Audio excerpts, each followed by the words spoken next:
Muy buenas noches, bienvenido a un nuevo programa de debate este viernes 22 de julio. El país está viviendo una interesante encrucijada, yo diría importante juego político para poder buscar una solución a lo que se llama la crisis financiera del país, de acuerdo no solamente al ministro de Hacienda, sino que también otros sectores políticos del país. El país está en este momento en la posibilidad de caer en una situación de impago en 2 o 3 meses. Si recordamos al ex presidente del Banco Central de Reserva, ya había vaticinado que el barco estaba con problemas serios. Y bueno, ahora hay reuniones, conversaciones entre los partidos políticos, incluso con los expresidentes, buscando una solución. Y una solución pudiera ser llegar a un acuerdo con el Fondo Monetario Internacional, lo que implicaría una cantidad de cosas no tan fáciles para toda la ciudadanía del país. Esta noche vamos a analizar esa posibilidad, la posibilidad de que El Salvador firme un acuerdo precautorio con el Fondo Monetario Internacional, o qué otra salida tiene, con dos economistas con visiones diferentes, o seguramente con fundamentos ideológicos económicos diferentes. Se los voy a presentar inmediatamente, después de saludar a la Central de Seguros y Fianzas, que hace posible este primer segmento de debate. Durante 30 años hemos consolidado nuestro liderazgo en fianzas. Somos expertos en seguro de personas, seguro de daños, fianza segura. Nuestro servicio es de calidad, ágil y oportuno. Alcancemos juntos nuestras metas, porque los salvadoreños no nos dejamos vencer. 3 décadas de desarrollo. La Central de Seguros y Fianzas. Por 30 años, su centro de confianza. Presento inmediatamente a mis invitados. Claudio de Rosa, economista, actualmente asesor legislativo del partido Arena y ex funcionario del Fondo Monetario Internacional. Conoce muy bien esa organización. Buenas noches. Buenas noches, Nacho. Gusto es un placer estar Claudio. Contigo y por supuesto con quién vas a presentar en un segundo más. No te robo el Inmediatamente, nombre. Santiago Ruiz, economista, expresidente del Colegio de Profesionales en Ciencias Económicas de El Salvador, catedrático universitario y, como él dice, militante del FMLN a todo orgullo. Buenas noches, Santiago. Muy buenas noches, gracias. Bueno, dos posiciones aparentemente diferentes. Vamos a ver si los economistas al final se encuentran en estas diferencias para lograr un acuerdo de país. ¿Qué es lo que está pasando en este momento? Hay reuniones importantes, las han habido en los últimos 15, 20 días entre el gobierno con diferentes partidos políticos, principalmente con Arena, con la NEP, y de por medio está también el Fondo Monetario Internacional, que tiene una radiografía que básicamente dice que estamos muy cerca de la posibilidad de caer en una situación muy difícil para el país. Yo recordaba que el expresidente del Banco Central de Reserva, Carlos Acevedo, dijo hace 6 años atrás, estamos como el Titanic, a punto de hundirnos. Y uno de estos días atrás recordaba, bueno, el Titanic se hundió en...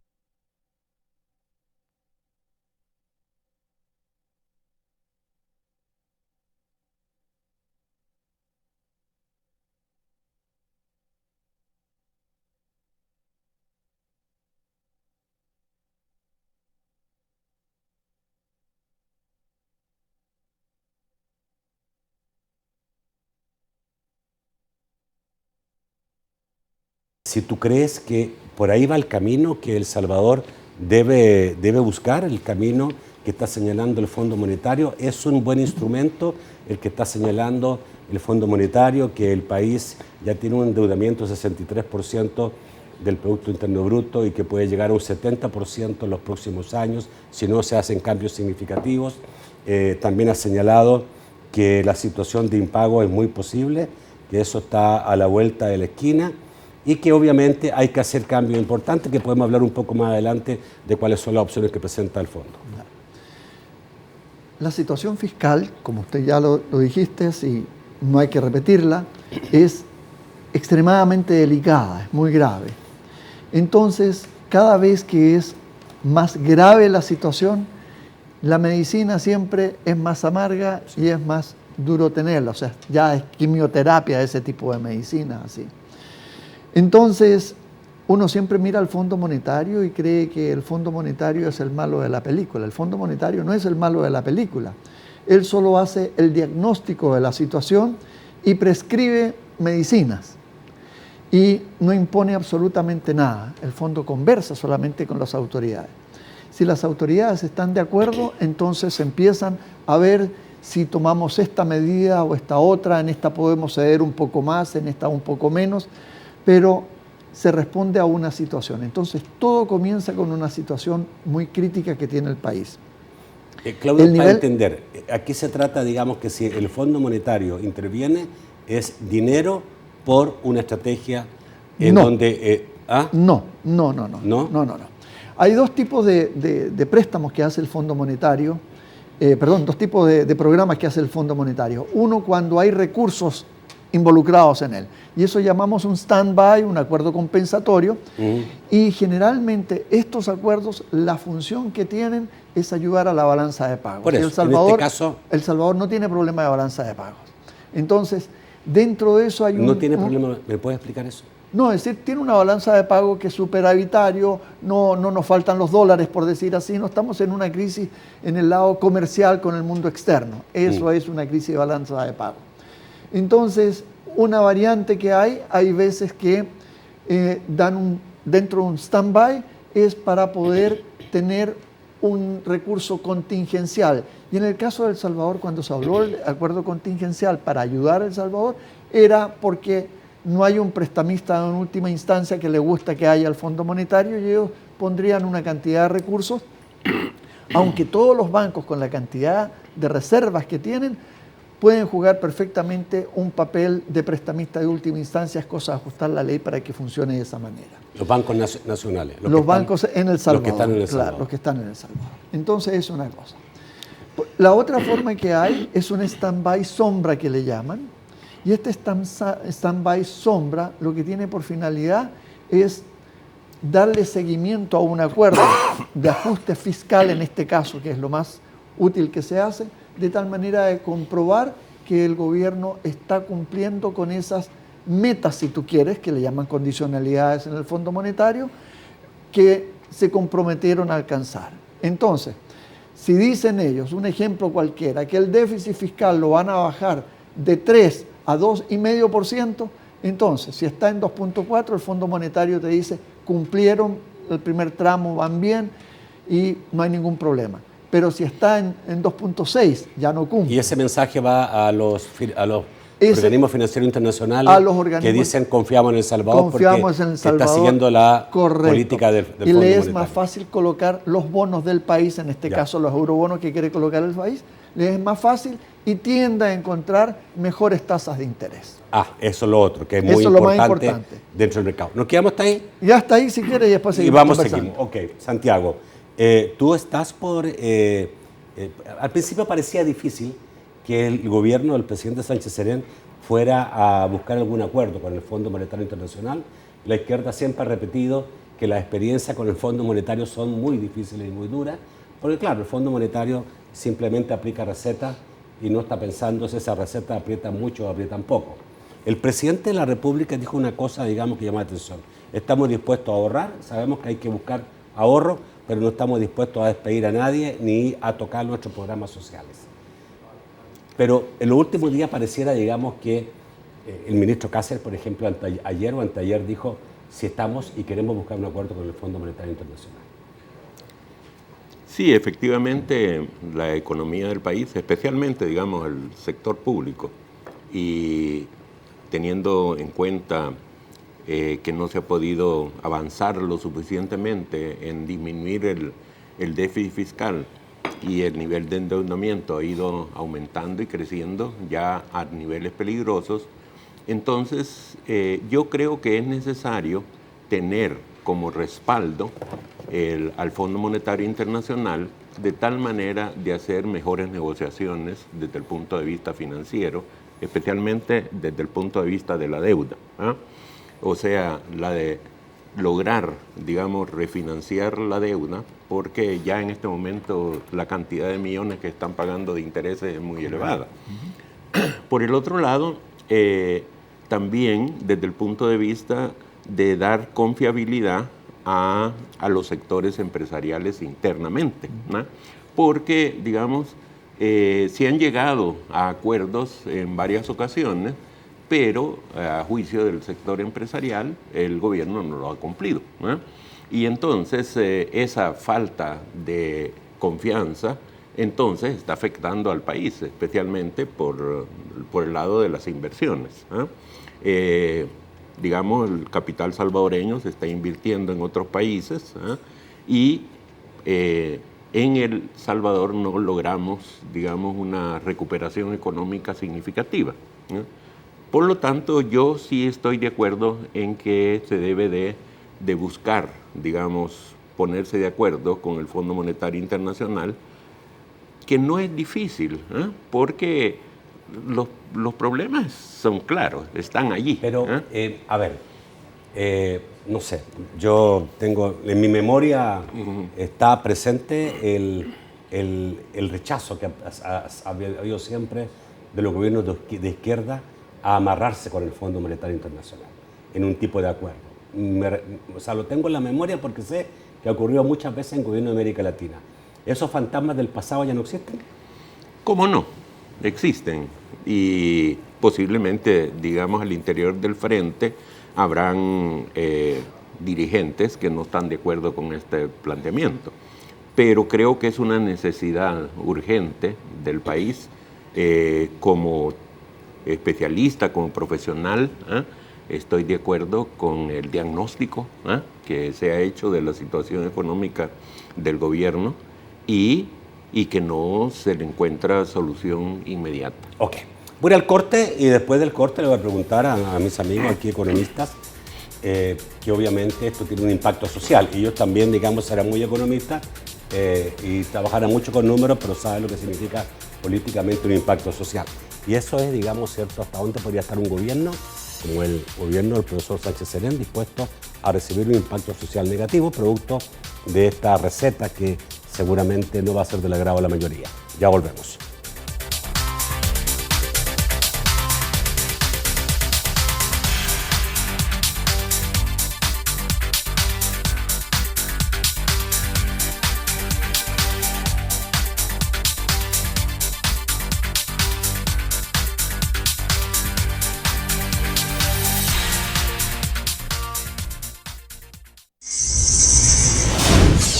En Quality Grains, no inventamos el café, lo perfeccionamos. Granos cuidadosamente seleccionados. Un proceso industrial de alta tecnología. Grupo Gourmet. Perfecto.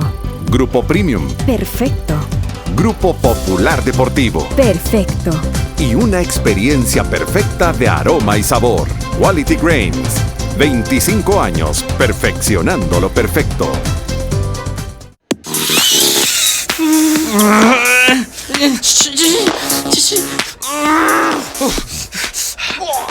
Hoy sí voy a ser cholo. Es más fácil, más rápido ganar con Lotín. Tu dinero al instante. Más juegos, más dinero con Lotín de $1. Raspa y gana, encontrando 3 figuras iguales. Hasta $10,000 al instante. Y además, extra juego. Lotín, tu dinero al instante. Lotería Nacional de Beneficencia. NCIS New Orleans. Oye, ¿qué tienes?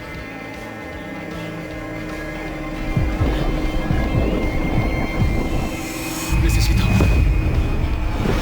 Me desmayé hace 11 días. Nunca me había pasado algo parecido. Y luego descubrieron que tengo niveles bastante altos de radiación en mi cuerpo. Polonio 210. No hay cura. Dwayne, creo que me pedirá. Así que por eso vine a pedirte un favor. Hallar a tu asesino antes de que sea tarde. NCIS New Orleans. Este lunes a las 9 de la noche. Por BTV. Hay mucho que compartir. En Banco Azul, te llevamos a ver el clásico. Traslada tu cuenta de ahorro o tu crédito y participa en la rifa para ganarte uno de los pases dobles para disfrutar en vivo el partido Real Madrid versus Barcelona. Incluye tour por España. Ver restricciones en prensa.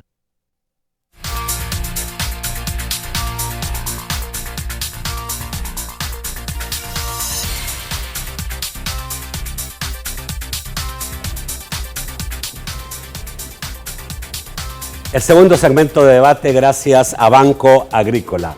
Banco Agrícola, juntos por una banca más humana.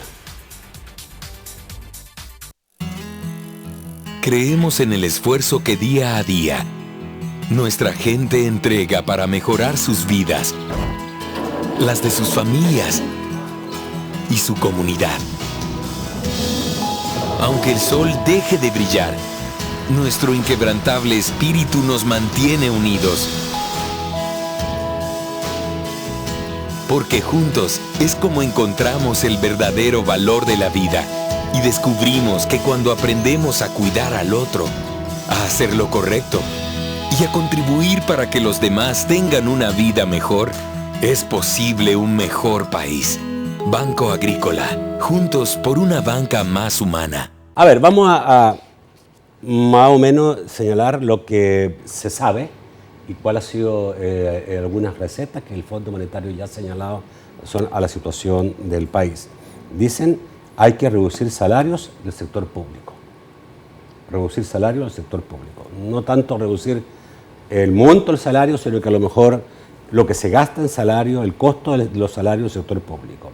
Segundo, reducir gastos públicos. Ahí, digamos, seguramente caben subsidios, algunos viajes, viáticos, todas esas cosas que pueden reducirse. Después plantean incremento del IVA al 2%. Y plantean 2 puntos más, a 15%. A 15%. Correcto.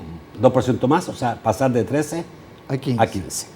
Y otros impuestos que tengo entendido que ellos rechazan la posibilidad, no ven bien un impuesto mayor a ejemplo, a la renta por parte de las empresas, porque dicen las empresas no están invirtiendo y hay mucho sector informal, por lo tanto, digamos, sería un error meterle más impuestos a la empresa, pero sí a quienes ganen más.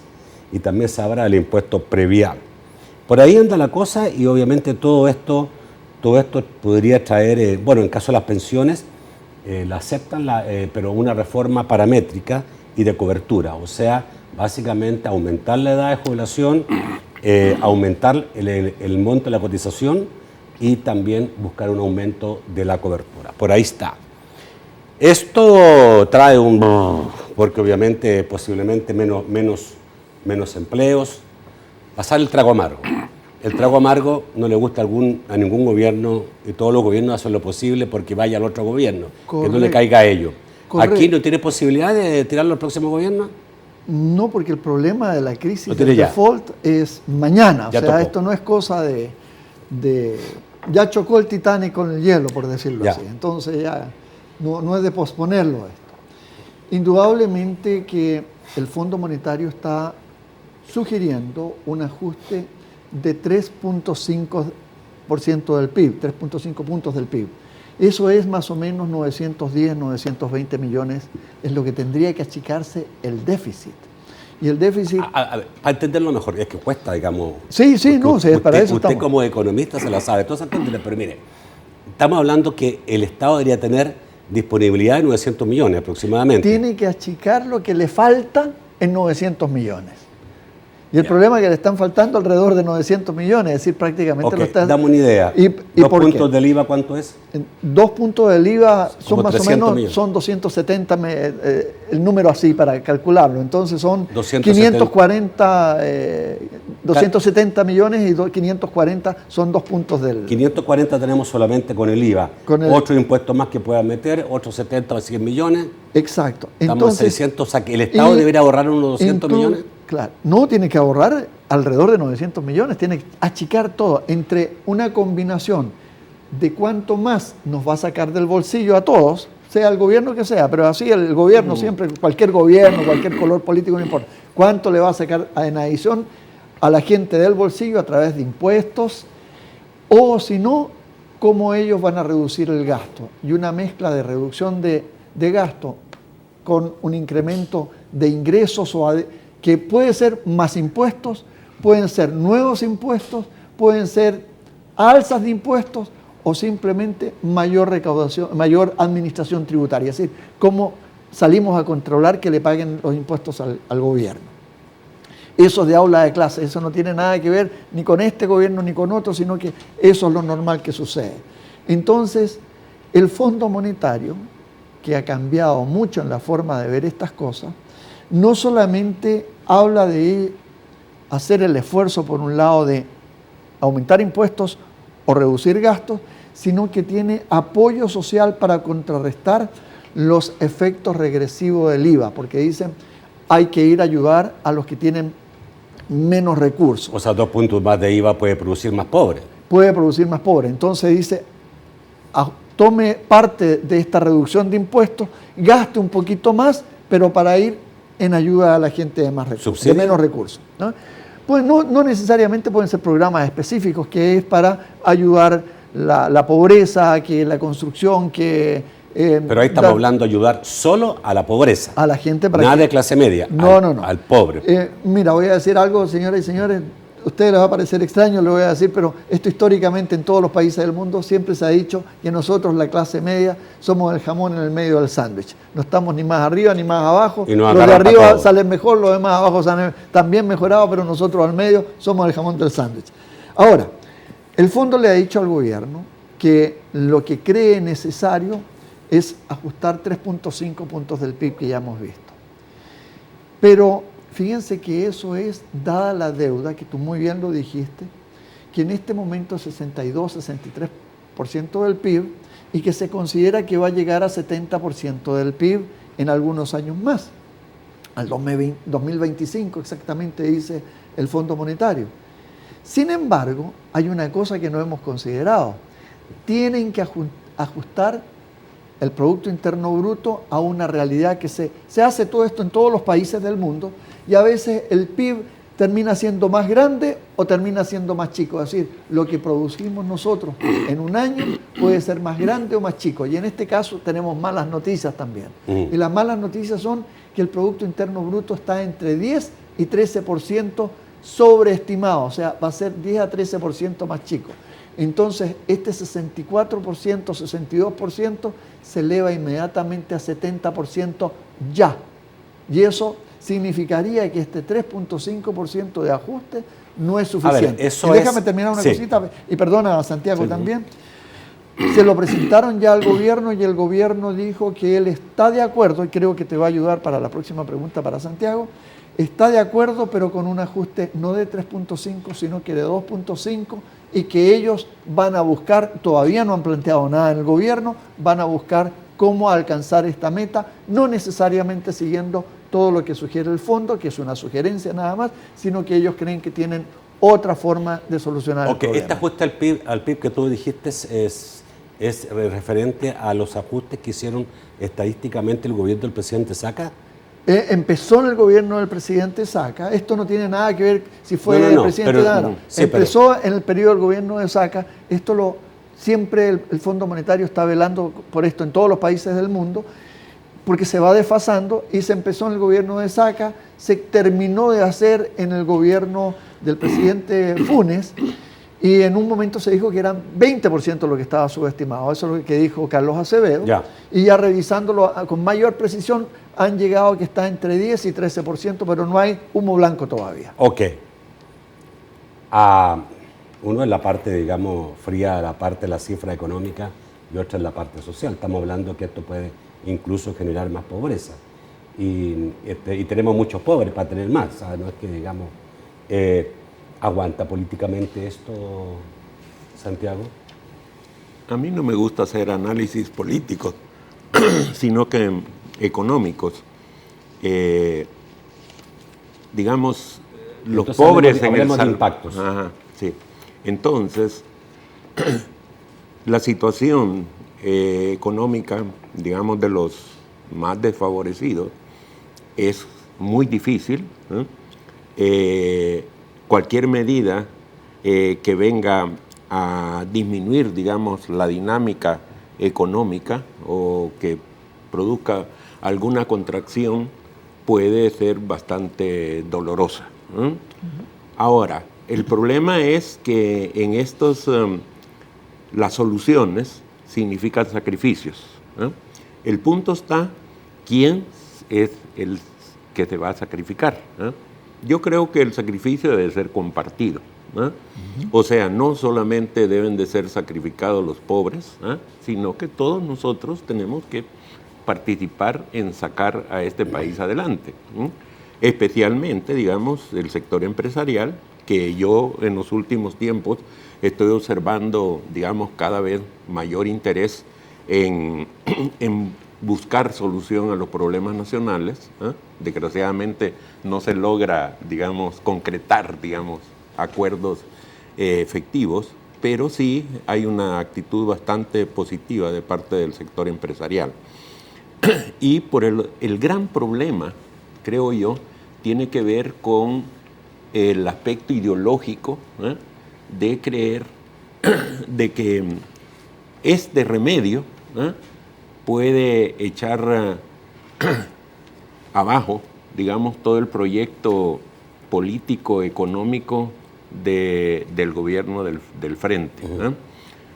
Yo, francamente, creo de que con esta problemática que existe desde el punto de vista fiscal, tenemos que ser muy cuidadosos, y si en algo hay que disminuir, digamos, las expectativas con respecto a los avances que se quieren tener en materia de creación de nuevos empresarios, de desarrollo de nuevas actividades económicas.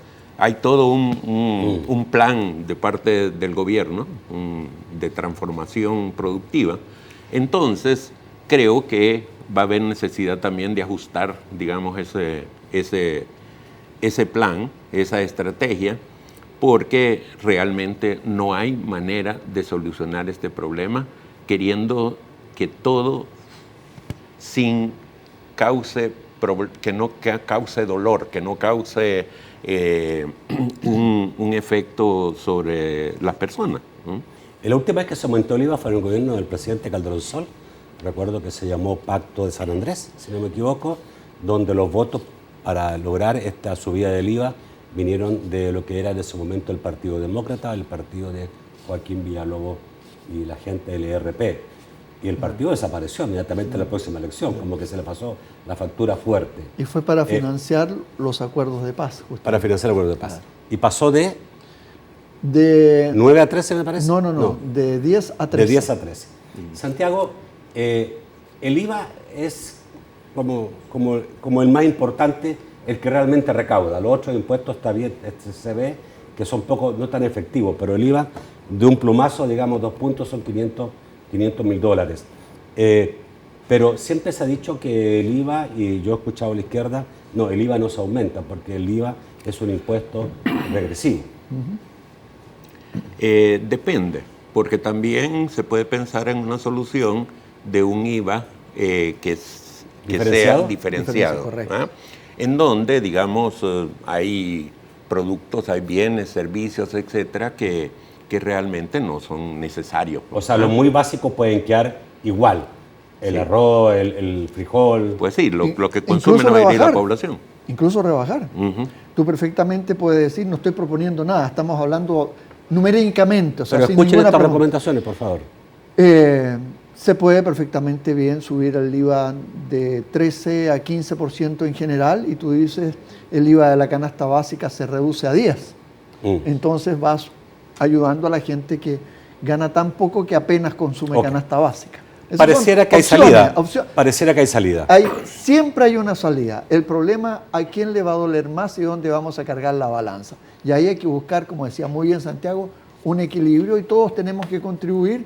Y uno de los grandes contribuyentes a la solución es dentro del gobierno, que tiene que reducir su gasto. Bueno, no es tan fácil, porque dificilísimo. El motor del consumo y de todo es la clase media, ¿no? Y es la clase media que siempre está bastante ajustada. Es clase media, pero siempre está ajustada. Es que la clase media es la que mueve efectivamente la economía. La clase media, cuando usted tiene un poquito más de consumir lo básico y compra una taza o compra un carro o compra una camisa, usted mueve la economía. La otra gente solamente sobrevive consumiendo. Aquí me están diciendo corte.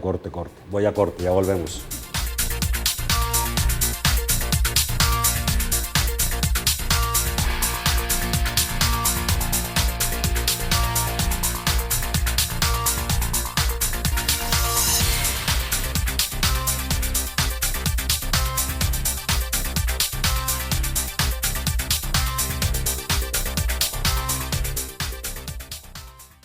Esto es para los que trabajamos duro, para los que nos piden una milla extra y en cambio damos 2, para los que hacemos una jornada de sol a sol y para los que decimos que nuestra recompensa es un trabajo bien hecho.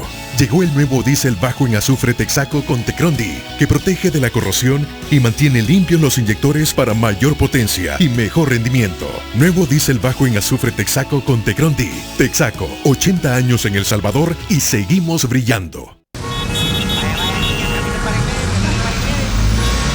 No podemos evitar la trabazón en la mañana, pero sí podemos quitarte ese molesto dolor de cabeza. Dolofin, rápida acción.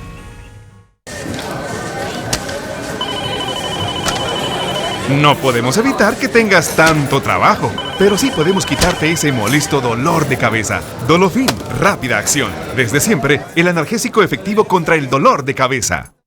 Llegó a El Salvador el nuevo Bounty, de frío para preparar en casa. Tan felices.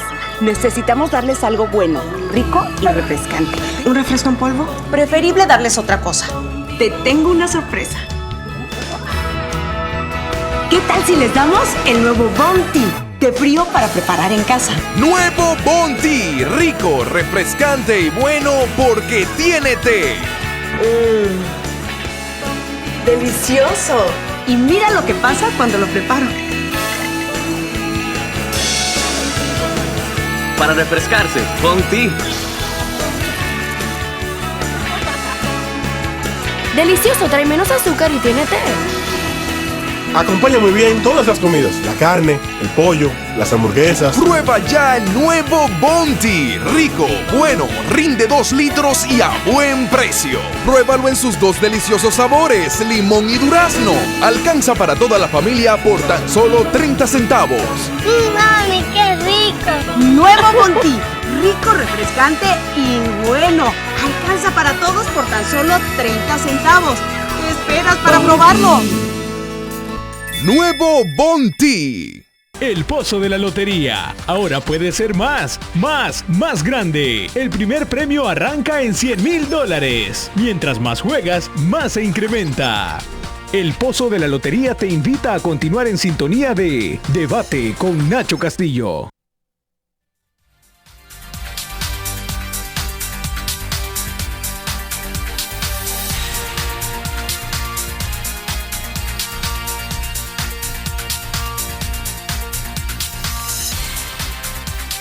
Voy a saludar a quienes nos están viendo a través del internet por laprensagráfica.com, transmisión para todo el mundo. Y también, por supuesto, a quien hace posible este tercer segmento de debate, Sistema Fedecrédito.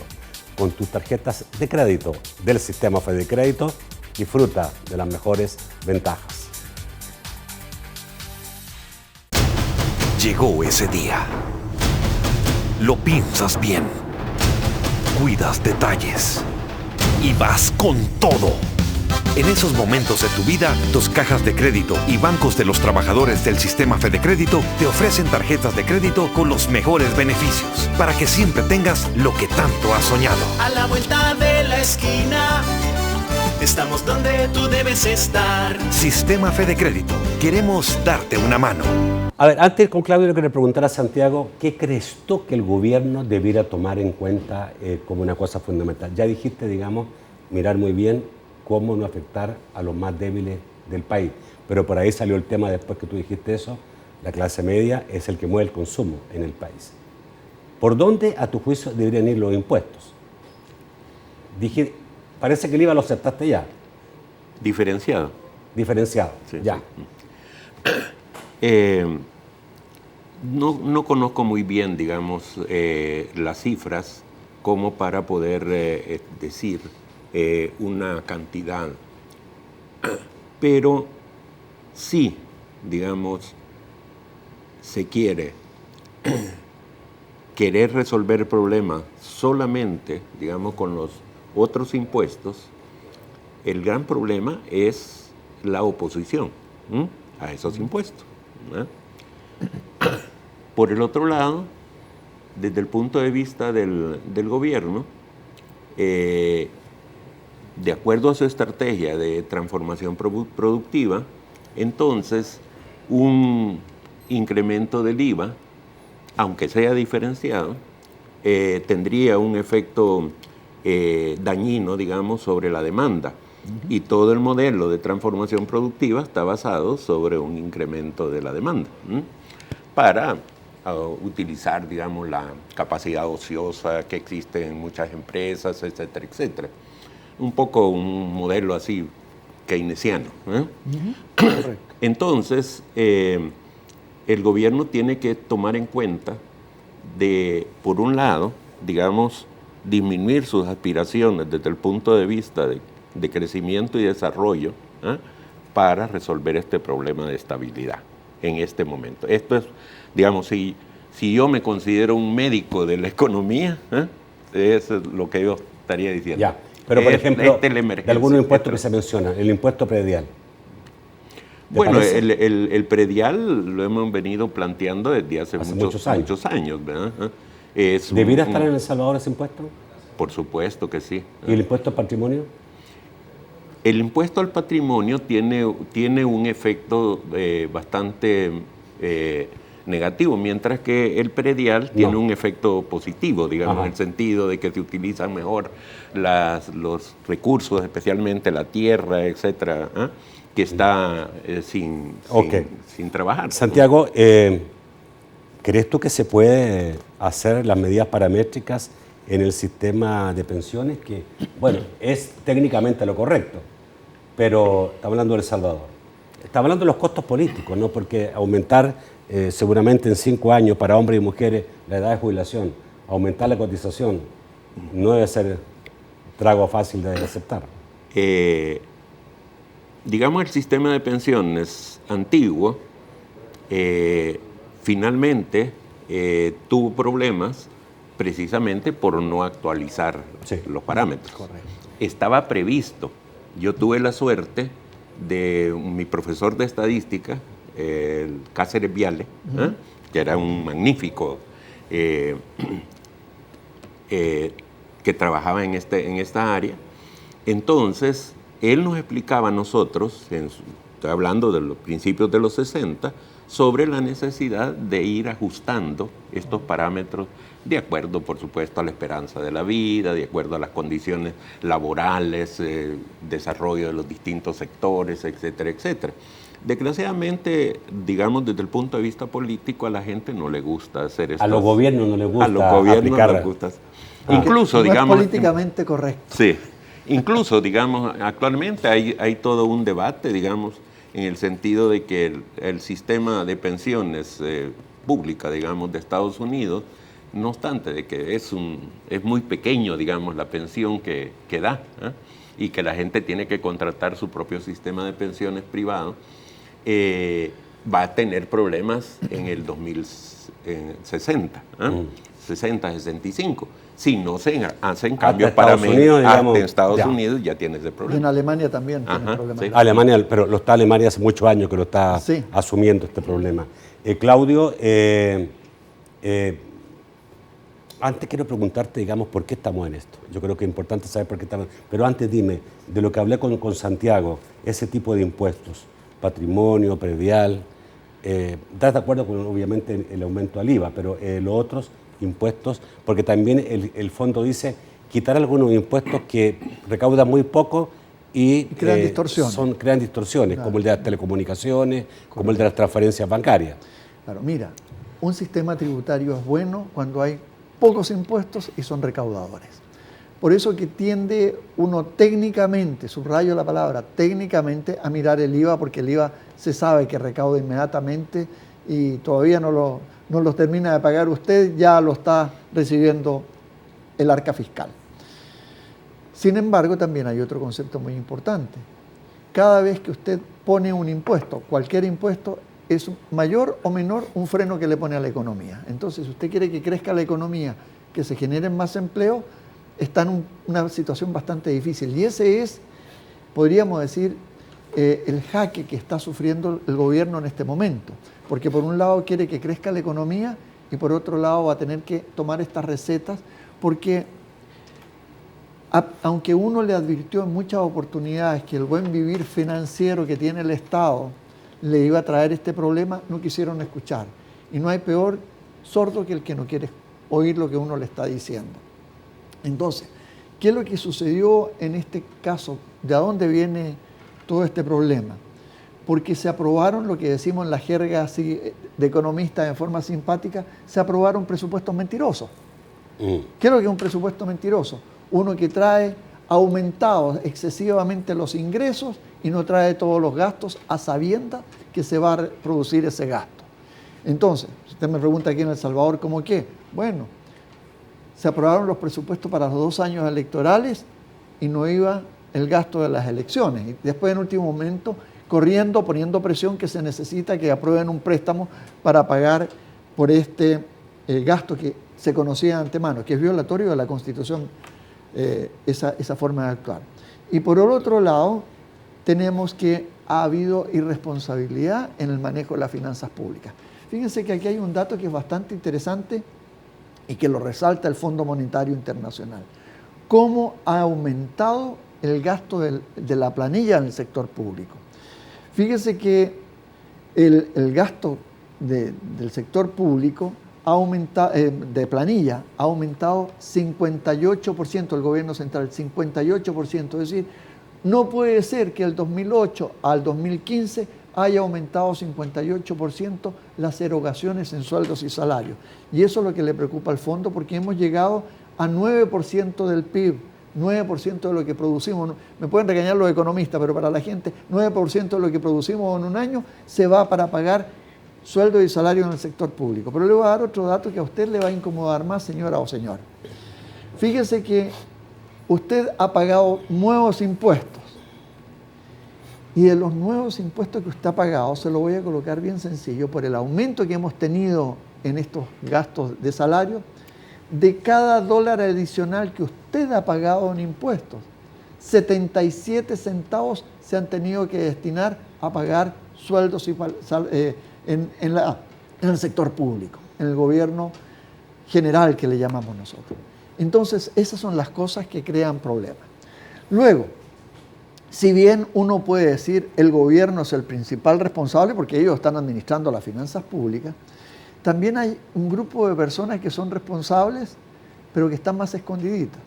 Todos aquellos que aprobaron estos presupuestos y que yo me recuerdo haber escuchado en la asamblea cuando ellos hacen sus presentaciones, que estamos de acuerdo en que en el presupuesto lo hemos estudiado, no le encontramos ningún problema.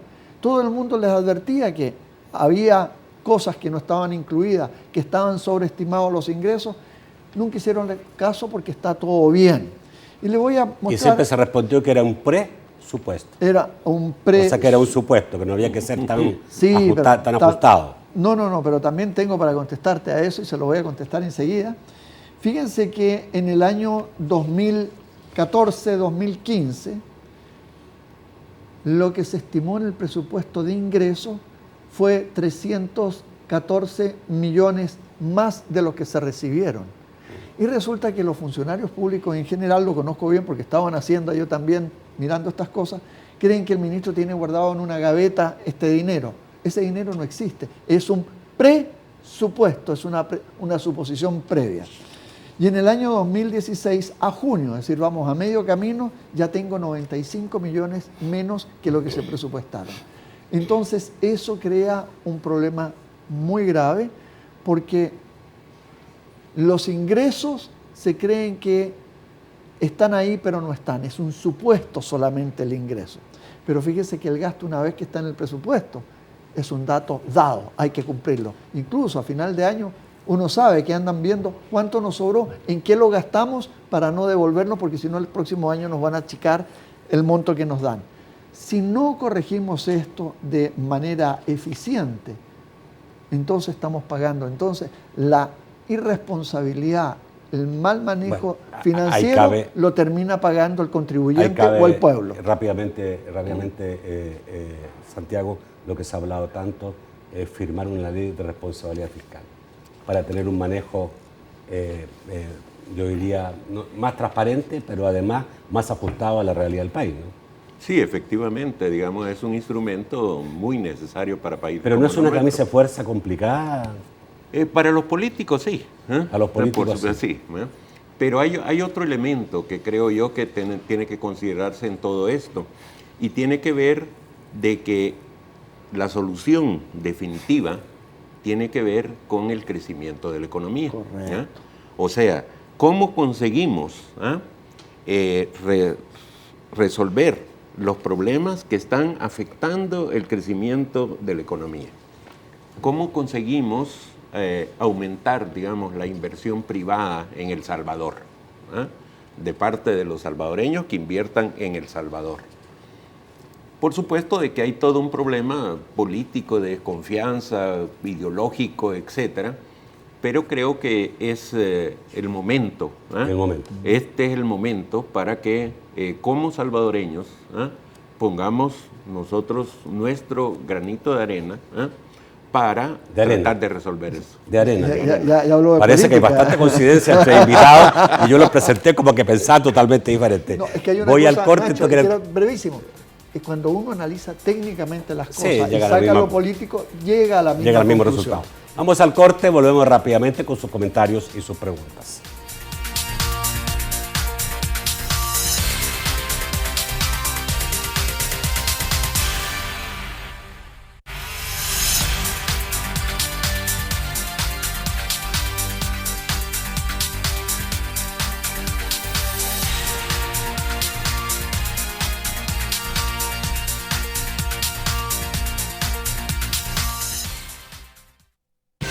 Dolofin Rápida Acción. Desde siempre, el analgésico efectivo contra el dolor de cabeza. Te invita a continuar en sintonía de Debate con Nacho Castillo. Durante 30 años hemos consolidado nuestro liderazgo en fianzas. Somos expertos en seguro de personas, seguro de daños, fianza segura. Nuestro servicio es de calidad, ágil y oportuno. Alcancemos juntos nuestras metas, porque los salvadoreños no nos dejamos vencer. 3 décadas de desarrollo. La Central de Seguros y Fianzas. Por 30 años, su centro de confianza. En tu tierra cuscatleca, así son tus playas, tus lagos, tus monumentos, tus volcanes. Así, de salvadoreño, como tu futuro. Porque fuimos, somos y seremos tu banco. Banco Cuscatlán, tu banco, tu futuro. El Pantera. Vueltas que da la vida, ¿no? Jan es tu jefe y te va a traicionar. Sé que te va a traicionar, Curro. Te doy el día de hoy para que limpies tu nombre. Después tengo que arrestarte. ¿Qué lo mataste? Diana. Ella es la jefa de todos. ¿Qué sabemos de esa Diana? Sabemos que arriba del Curro del Gallo hay una mujer, pero no sabemos nada de ella. ¿Sabes qué, Ausencio? Arma a la gente. Vamos a conocer a esa tal Diana. ¿Cómo está usted, señor procurador? Muy bien, vigilando de que usted esté haciendo su trabajo. Aunque al parecer, usted siempre va un paso atrás, ¿verdad? Si los delitos se pudieran adivinar, señor procurador, no haríamos falta a los policías. Con su permiso. El Pantera. Este jueves a las 9 de la noche por BTV. Hay mucho que compartir. El Pozo de la Lotería. Ahora puede ser más grande. El primer premio arranca en $100,000. Mientras más juegas, más se incrementa. El Pozo de la Lotería te invita a continuar en sintonía de Debate con Nacho Castillo.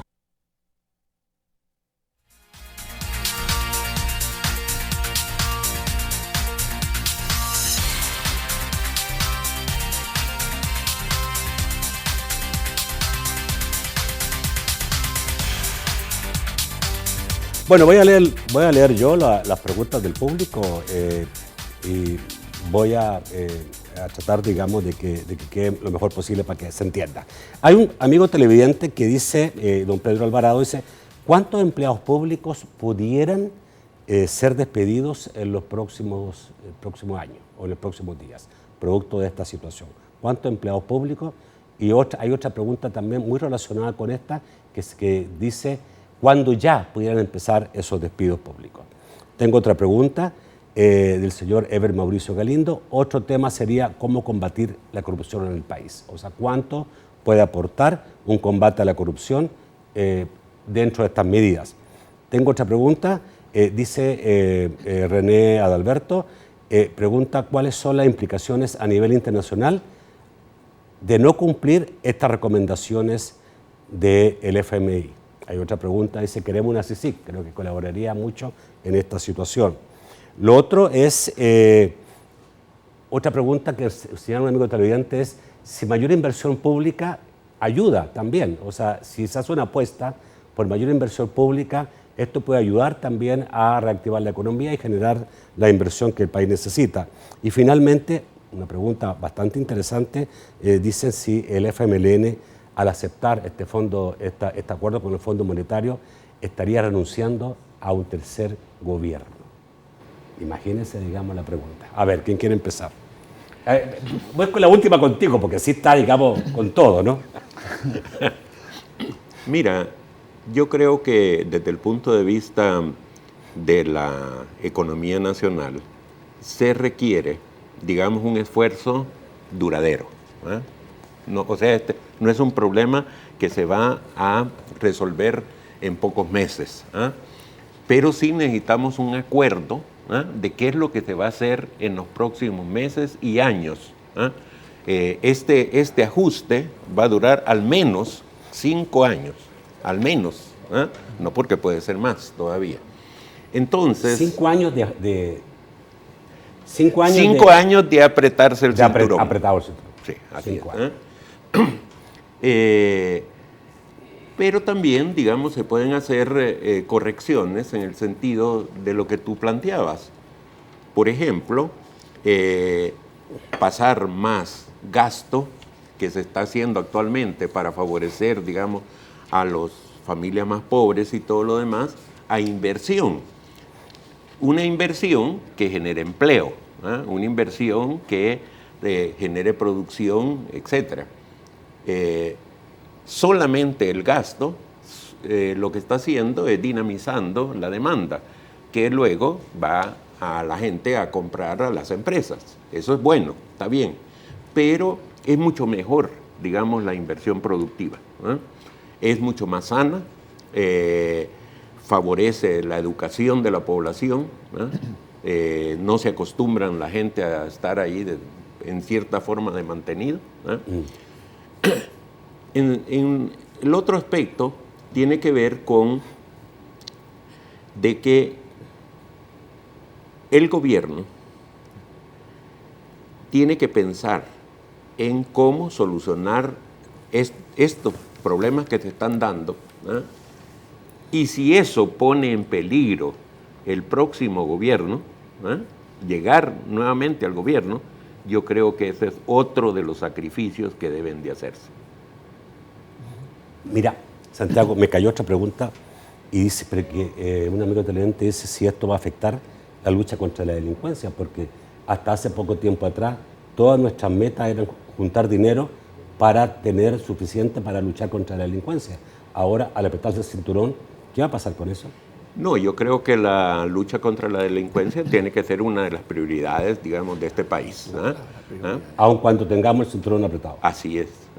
Porque eso es un cáncer que está carcomiendo la sociedad salvadoreña, no solamente desde el punto de vista de las relaciones, sino que también desde el punto de vista de la producción. Ya. Claudio, partamos con la cosa de los empleados, que hay preocupación, obviamente. La gente dirá, bueno, me van a despedir, van a quitar mucha gente, ¿cómo puede ser eso? Indudablemente, mira, en los últimos 7 años han contratado 32.500 nuevos empleados en el sector público. Normalmente uno piensa inmediatamente que la solución más fácil es despedir. Mañana uno llega y despide. No, no se hace así. Hay muchos mecanismos para la tranquilidad de todos ustedes. Por favor, se pueden hacer ajustes, no necesariamente con esos despidos así sin sentido social, por decirlo, porque detrás de todo trabajador generalmente uno puede ver que hay una familia. Digo generalmente porque a veces uno está viviendo con sus papás todavía porque es muy joven, pero en general hay una familia que tiene que resistir cualquier despido o cualquier cosa, y es terriblemente preocupante. Entonces, la forma que se trabaja normalmente con los trabajadores en el sector público es que uno mira a todos los que están por jubilarse ya de aquí a mañana. Entonces, a eso se habla para que se vayan lo antes posible.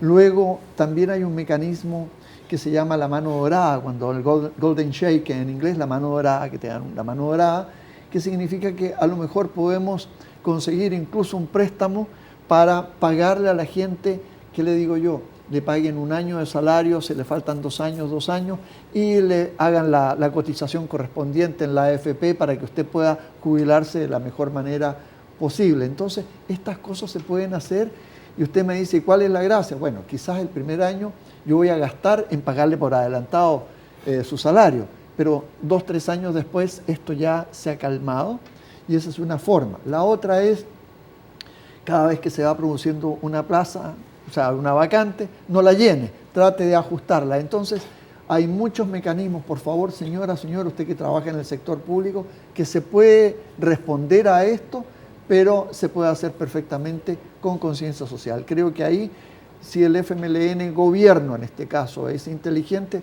puede reducir el impacto sobre eso. Y sí hay una cosa, no hay mucho tiempo, lamentablemente, para el gobierno, tienes razón, hay que planificarlo esto, seguramente va a tomar 4 o 5 años. Sin embargo, el Fondo Monetario sugiere que la primera parte de las medidas, lo más fuerte, se haga bien ahora, por ejemplo, los próximos 18 meses. Y bueno, ¿y por qué viene toda esta urgencia? Bueno, mira, la reforma de pensiones, dice el Fondo Monetario, propuesta por las autoridades en febrero, apunta a ganar tiempo, pero no garantiza la sostenibilidad del sistema a largo plazo. Entonces lo tuvieron que dejar a un lado y empezar. Ya no están esos fondos. Buscó crédito en Rusia, aunque usted no lo crea, fueron a Rusia a buscar créditos. La respuesta que le dieron los rusos fue, ya no somos la Unión Soviética. Creo que tú ya lo sabías, no somos la Unión Soviética, así que le dijeron que no. Fueron a Bolivia a pedirle a Evo Morales, y Evo Morales le dijo, yo les podría prestar, aunque no tengo mucho, pero ¿dónde está el oro que me van a dar en garantía para ignorarlo? No tenemos oro tampoco.